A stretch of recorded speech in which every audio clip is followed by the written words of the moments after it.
آج کی اس ویڈیو میں امتیاز پراموی کی اس ویڈیو کا جائزہ لے کر ان کے جھوٹ، مکر اور جہالت کو آپ کے سامنے پیش کرنے والا ہوں، کیونکہ یہ ویڈیو انہوں نے ہمارے رد باطل ری ایکشن یوٹیوب چینل پر اپلوڈیڈ اس ویڈیو کے جواب میں بنایا ہے، لیکن جواب کے نام پر انہوں نے کیا ہے آئیے دیکھتے ہیں۔ باطل کا رد کریں گے ہم ہیں بریلی والے۔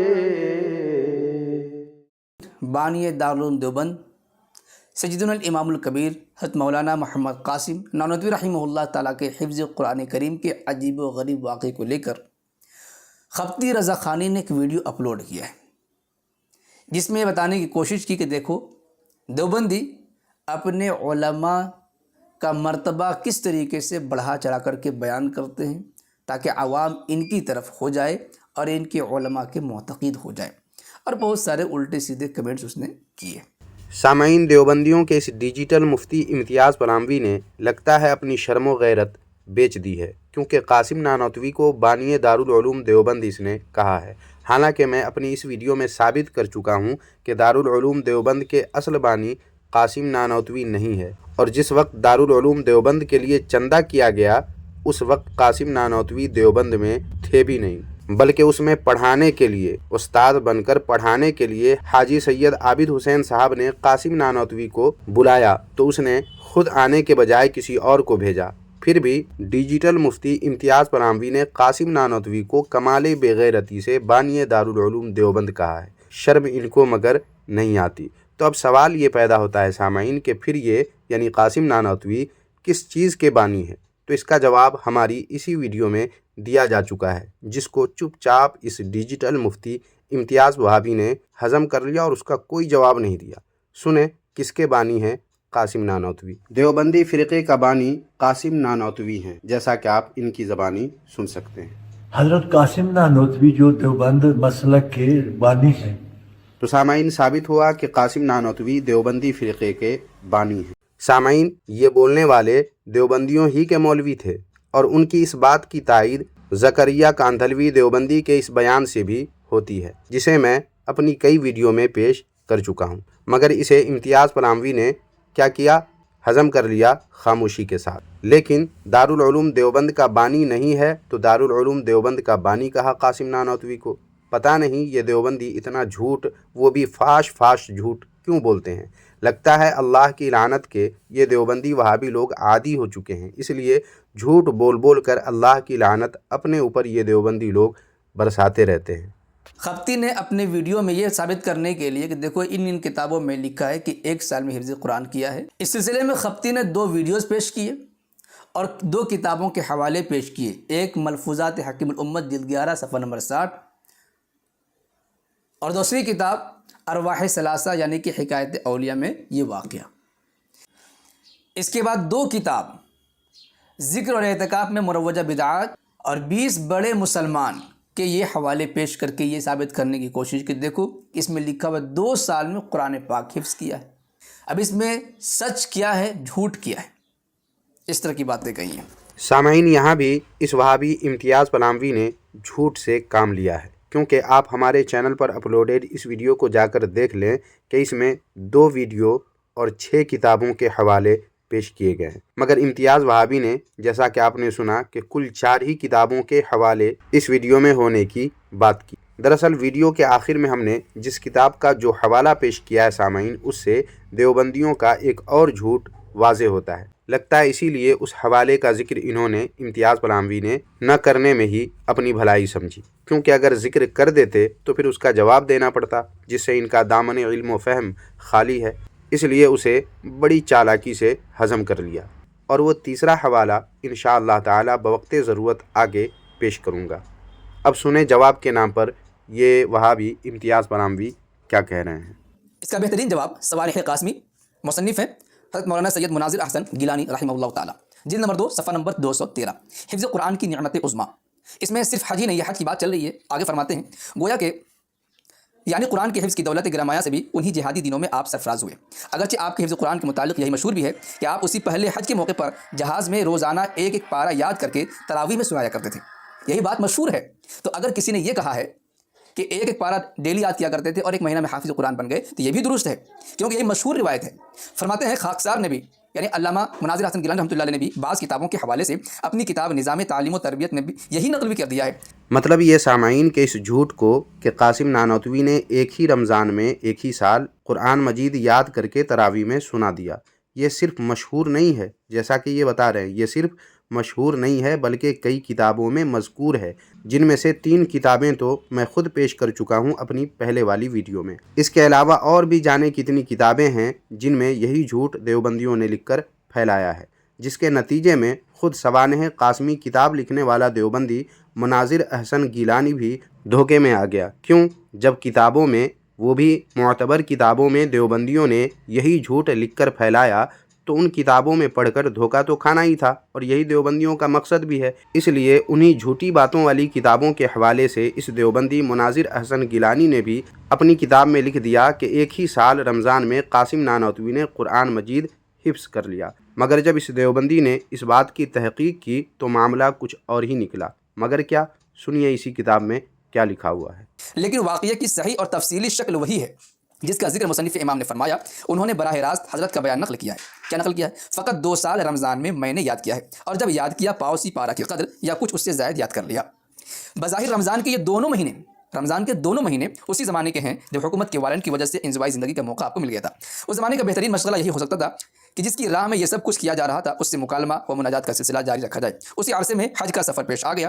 جمادی الثانی میں گھر سے روانہ ہوئے۔ مصنف امام نے یہ لکھتے ہوئے کہ کراچی میں بادبانی جہاز میں ہم سب سوار ہوئے، خبر دی کہ ہم لوگوں کا سوار ہونا رمضان کا چاند دیکھ کر ہوا تھا۔ گویا یکم رمضان کو جہاز میں داخل ہوئے اور وہی قرآن جو 2 سال یاد کیا جا رہا تھا تراویح میں، اسی کے سنانے کا پہلا موقع اسی جہاز میں ملا تھا۔ مصنف امام کے الفاظ ہیں، مولوی صاحب نے قرآن شریف یاد کیا تھا، اول وہاں یعنی جہاز میں سنایا۔ آپ نے سنا کہ اگرچہ انہوں نے یاد کیا تھا 2 سال کے 2 رمضان میں، لیکن پہلی مرتبہ تراویح سنانے کا موقع ان کو جہاز میں ملا اور اسی ترتیب سے ملا، اس لیے یہ روایت مشہور ہو گئی۔ اس کے حاشیے میں دیکھیے، دارالعلوم دیوبند کے سابق محتمم حضرت مولانا محمد طیب صاحب رحمہ اللہ کیا ارشاد فرماتے ہیں، دونوں روایتوں میں کوئی تعارض نہیں، ہو سکتا ہے کہ قرآن شریف یاد 2 رمضان میں کیا ہو جو مفاد ہے مصنف امام کی روایت کا، اور روزانہ ایک پارہ صاف کیا ہو اس رمضان میں جس میں تراویح جہاز میں سنائی جو مفاد ہے مشہور روایت کا۔ تو مشہور روایت بھی اپنی جگہ پر درست ہے، اور جہاں پر 2 سال رمضان میں یاد کرنے کی بات ہے وہ بھی صحیح ہے۔ سنا اپنے سامعین، یہ کہہ رہے ہیں کہ مشہور روایت یعنی 1 سال میں قاسم نانوتوی نے حفظ قرآن کر لیا یہ بھی درست ہے، اور 2 سال میں حفظ کیا یہ والی بات بھی درست ہے۔ عجیب بات ہے، دونوں بات کیسے درست ہے؟ امتیاز وہابی کو یہ کہنے میں موت آ رہی ہے کہ پہلے والی روایت کرنے والوں نے جھوٹ بولا ہے، یا دیوبندی وہابی ہونے کے ناطے کم از کم اتنا تو اقرار کرے، اتنا تو کہے کہ پہلے والی روایت لوگوں نے بلا تحقیق اپنی کتابوں میں لکھ دیا اور بیان کرنے والوں نے بیان کر دیا، جس کی وجہ سے یہی بات مشہور ہو گئی۔ لیکن سچی اور تحقیقی بات یہ ہے کہ 2 سال والی بات ہی درست ہے۔ امتیاز وہابی، کھلے لفظوں میں آپ یہ کیوں نہیں کہتے؟ کس سے ڈر لگ رہا ہے آپ کو؟ حق بیانی میں بھی آپ کو ڈر لگ رہا ہے؟ خیر سامعین، اب دیکھیے یہ کون سی دلچسپ بات بتا رہے ہیں۔ آگے دیکھیے، بہت دلچسپ بات ہے کہ آخر یہ بات کسی کو معلوم کیوں نہیں ہوئی، اور یہ بات مشہور کیوں ہوئی کہ اسی رمضان میں روزانہ ایک پارہ یاد کر کے سناتے ہیں۔ اس کی وجہ دیکھیے، آگے لکھتے ہیں، مولوی صاحب یعنی حضرت نانوتوی رحمہ اللہ کا اس سے پہلے یعنی جہاز میں قرآن سنانے سے پہلے قرآن یاد کرنا کسی کو ظاہر نہ ہوا تھا، آہستہ آہستہ پڑھتے اور یاد کر لیتے۔ تو اس سے پہلے یاد کرنا کسی کو معلوم ہی نہیں ہوتا تھا، کہتے والا حافظ قرآن ہے یا حافظ قرآن نہیں ہے، کسی کو معلوم نہیں تھا۔ وہ اسی رمضان میں آہستہ آہستہ یاد کر لیتے تھے اور سنا لیتے تھے، تو لوگوں نے سمجھا کہ اسی رمضان میں انہوں نے حفظ کیا ہے، روزانہ ایک پارہ یاد کر رہے ہیں اور سنا دے رہے ہیں، اس لیے یہ روایت مشہور ہو گئی۔ چلیے ٹھیک ہے، اگر ہم یہ مان لیں کہ اسی وجہ سے یہ بات مشہور ہو گئی، لیکن آپ یہ کیوں نہیں کہتے بلکہ یہ کیوں نہیں مانتے کہ مشہور بات غلط اور خلاف واقعہ ہے؟ درست یہ ہے کہ قاسم نانوتوی نے 2 سال میں قرآن مجید کا حفظ کیا، اگرچہ رمضان ہی کے مہینے میں کہیں، مگر 2 سال ان کو حفظ میں لگا، یہ آپ بتائیں۔ مگر آپ تو کہہ رہے ہیں دونوں کے دونوں باتیں درست ہے۔ کیا عجیب ضد اور ہٹ درمی ہے آپ کی۔ اور یہ ایسی بات نہیں ہے کہ خفتی رضا خانی نے اس کا انکشاف کیا ہو، یہ بات تو وضاحت کے ساتھ ہماری کتابوں میں پہلے سے لکھی جا چکی ہے۔ تو اگر کوئی روایت مشہور کو بیان کرے تو بھی درست ہے، اور کوئی تحقیقی روایت بیان کرے تو بھی درست ہے۔ پھر وہی بات کہ دونوں باتیں درست ہے۔ اگر ایسا ہے تو آپ ہی کے گھر کی کتاب ارواح ثلاثہ کے اس صفحہ پر دیکھیں، آپ کے مولوی، آپ کے پیشوا، آپ کے امام اسماعیل دہلوی کا حرامی ہونا سنے جانے کی بات لکھی ہوئی ہے۔ تو کیا اب آپ اپنے مولوی اسماعیل دہلوی کو حرامی کہیں گے؟ ان کے حرامی ہونے والی جو بات انہوں نے سنی تھی، جو آپ کے گھر کی کتاب میں لکھی ہوئی ہے، تو کیا یہ صحیح ہوگی یا اس کی تردید والی بات صحیح ہوگی؟ ظاہر ہے کہ جو خلاف واقعہ بات ہوگی وہ غلط ہوگی اور جو واقعہ کے مطابق بات ہوگی وہ درست ہوگی، مگر آپ تو دونوں کو صحیح کہہ رہے ہیں۔ دیکھا سامعین آپ نے، یہ ہماری ویڈیو کا جواب دینے آئے تھے اور جواب کے نام پر صحیح اور غلط دونوں کو صحیح قرار دینے پر تلے ہوئے ہیں، بلکہ قرار دے رہے ہیں۔ یہ جواب ہے یا مزید اپنی جہالت و بدعقلی کا اظہار؟ اب دیکھیے سامعین، اپنی بدعقلی کو صحیح ثابت کرنے کے لیے کس کا سہارا لے رہے ہیں۔ مثال کے طور پر یہ دیکھ لیجیے، آپ کے اعلیٰ حضرت کی کتاب ہے نطق الہلال، اس میں آپ کے اعلیٰ حضرت لکھتے ہیں حضور پاک علیہ الصلوۃ والسلام کی ولادت شریف کے متعلق مشہور یہ ہے کہ حضور انور صلی اللہ علیہ وسلم 12 ربیع الاول بروز پیر کو پیدا ہوئے، مشہور روایت ہے، اور بریلوی چیخ و پکار کر کے بیان بھی کرتے ہیں، اور 12 ربیع الاول کو جشن میلاد النبی بھی مناتے ہیں۔ لیکن آگے دیکھیے بریلوی اعلیٰ حضرت کی تحقیق کیا ہے، صفحہ نمبر 412، اقول میں کہتا ہوں، آگے لکھتے ہیں نیچے والی صدر دیکھیے، اس طرح پیر کے روز ماہ ولادت مبارکہ کی 8 تاریخ بنتی ہے۔ مشہور روایت یہ ہے کہ حضور پاک علیہ السلام کی ولادت مبارکہ 12 ربیع الاول کو ہوئی ہے، اور آپ کے اعلیٰ حضرت کی تحقیق یہ ہے کہ 8 ربیع الاول کو ہوئی ہے۔ تو لوگ 12 ربیع الاول والے کو بیان کرتے ہیں اور 8 والے کو بیان کرتے ہیں، لیکن یہ خفتی رضا خانی کسی کو غلط کہنے کے لیے تیار نہیں ہے، لیکن چونکہ علماء دیوبند سے حسد ہے، جلن ہے، اس لیے بکواس کرتے ہوئے صاحب نظر آتے ہیں۔ تو سنا آپ نے سامعین، اس دیوبندی کی عقل بندی ایسے ہو چکی ہے کہ واقعے کے صحیح اور غلط ہونے کو تاریخ ولادت کے مشہور ہونے نہ ہونے کے سہارے سے صحیح ثابت کرنے کے چکر میں ہے، حالانکہ اس نے اعلیٰ حضرت رحمۃ اللہ علیہ کے جس رسالے کے صفحہ نمبر 412 کو پیش کیا ہے، اسی کے صفحہ نمبر 411 یعنی ایک صفحہ پہلے کو اس امتیاز وہابی نے دیکھ لیا ہوتا تو یہاں ان کو نظر آتا، جیسا کہ آپ یہاں دیکھ سکتے ہیں کہ مختلف اقوال کا ذکر ہے، 2 ہے، 8 ہے، 10 ہے، 12 ہے، 17 ہے، 18 ہے اور 22 ہے۔ ان تمام اقوال کو ذکر کرنے کے بعد آگے کیا لکھا ہے؟ مگر اشہر و اکثر و ماخوذ و معتبر 12ویں ہے۔ باوجود اس کے اس رسالہ میں تو کہیں بھی ان سب کو، جتنی تاریخیں بتائی گئی ہیں، ان سب کو صحیح نہیں لکھا گیا ہے، تو پھر اس کو پیش کرنا امتیاز وہابی کے لیے کیسے مفید ہو سکتا ہے؟ امتیاز وہابی کا دعویٰ تو یہ ہے کہ قاسم نانوتوی کے بارے میں دونوں باتیں درست ہے، یعنی 1 سال میں حفظ قرآن مکمل کیا، یہ بھی صحیح ہے، اور 2 سال میں حفظ قرآن مکمل کیا، یہ بھی صحیح ہے، جبکہ اعلیٰ حضرت رحمۃ اللہ علیہ کے رسالہ میں ہرگز بھی سب کو، جتنی بھی تاریخیں بتائی گئی ہیں، سب کو صحیح نہیں کہا یا لکھا گیا ہے۔ تو پھر اس سے امتیاز وہابی کا کیا فائدہ، اور اس سے امتیاز وہابی کا مطلب کیسے نکلے گا؟ اس کے علاوہ اس تاریخ سے متعلق تو امتیاز وہابی آپ کے گھر کی کتابوں میں بھی اسی طرح مختلف اقوال ہیں، مگر آپ کے گھر میں بھی کسی نے ساری کی ساری تاریخوں کو درست نہیں کہا یا لکھا ہوگا، پھر آپ کیسے صحیح اور غلط، جھوٹ اور سچ کو ایک کہہ رہے ہیں؟ کیا واقعی آپ عقل و شعور اور شرم و حیا بیچ کر کھا چکے ہیں؟ ارے جناب وہابی، آپ پہلے بات تو سمجھیے، آپ بات سمجھتے نہیں اور سمجھانے نکل پڑتے ہیں۔ سامعین، ہم نے اپنی اس ویڈیو میں آخر میں جو حوالہ دکھایا تھا، جس کا ذکر امتیاز وہابی نے نہیں کیا بلکہ چپ چاپ اسے ہضم کر لیا، اس میں نے کیا کہا تھا، اب آپ یہ ملاحظہ فرما لیں تاکہ آپ کو معلوم ہو جائے کہ قاسم نانوتوی کے بارے میں 2 باتیں نہیں بلکہ 3 باتیں ان کے گھر کی کتابوں میں لکھی ہوئی ہیں۔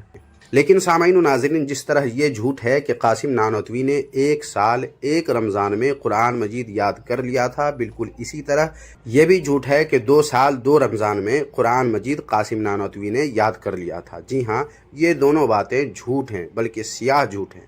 ثبوت کے لیے پیش ہے یہ PhD کا مقالہ، جس کا نام ہے، دیکھ سکتے ہیں آپ، مولانا محمد قاسم نانوتوی کی دینی و علمی خدمات کا تحقیقی مطالعہ۔ اس کتاب کے صفحہ نمبر 58 پر دیکھیں کیا انکشاف کیا ہے خود دیوبندی نے۔ دیکھیں یہاں لکھا ہوا ہے کہ نکاح کے بعد حضرت مولانا کو قرآن یاد کرنے کا شوق ہوا، اور اس قدر شوق بڑھا کہ سارا دن قرآن پاک یاد کرتے، صرف نماز کے وقت قرآن پاک پر کپڑا ڈال کر نماز پڑھنے کے لیے تشریف لے جاتے اور پھر واپس آ کر تلاوت شروع کر دیتے۔ آخر اس لازوال دولت سے مالا مال ہوئے اور مبارک ماہ رمضان کی تراویح میں قرآن سنایا۔ تو سامعین، اس آخری حوالے پر غور کریں تو صاف پتہ چلتا ہے کہ قاسم نانوتوی جو سارا دن قرآن مجید یاد کرتے تھے، وہ رمضان کے مہینے کی بات نہیں ہے بلکہ پورے سال کی بات ہے، جس کو مبہم کر کے بیان کیا گیا ہے تاکہ دیوبندیوں کی مکاریاں، عیاریاں، جھوٹ اور مکر و فریب بدستور جاری رہیں۔ بھلا بتائیں سامعین، دیوبندیوں کی اکابر پرستی کس حد تک بڑھ چکی ہے کہ اپنے مولوی کی جھوٹی شان بڑھانے کے لیے کیسے یہ لوگ علل اعلان جھوٹ بولتے ہیں اور جھوٹ لکھتے ہیں اپنی کتابوں میں۔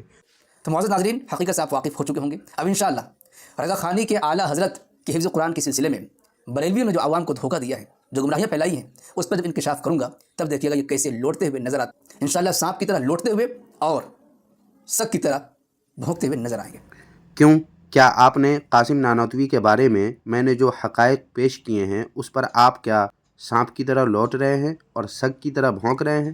اگر ہاں تب تو کوئی بات نہیں، اور اگر نہیں تو پھر یہ سب بولتے ہوئے آپ کو شرم نہیں آتی ہے؟ ہاں آئے بھی تو کیسے، شرم و حیا تو آپ نے بیچ کھایا ہے۔ تو بس سامعین، آج کی اس ویڈیو میں اتنا ہی۔ ویڈیو پسند آئی ہے تو لائک کریں اور اپنی رائے دینے کے لیے کمنٹ باکس کا استعمال کریں، اور ویڈیو کو ہائپ بھی کر دیں اور اپنے دوست احباب میں شیئر بھی ضرور کر دیں۔ شکریہ، جزاک اللہ خیرہ۔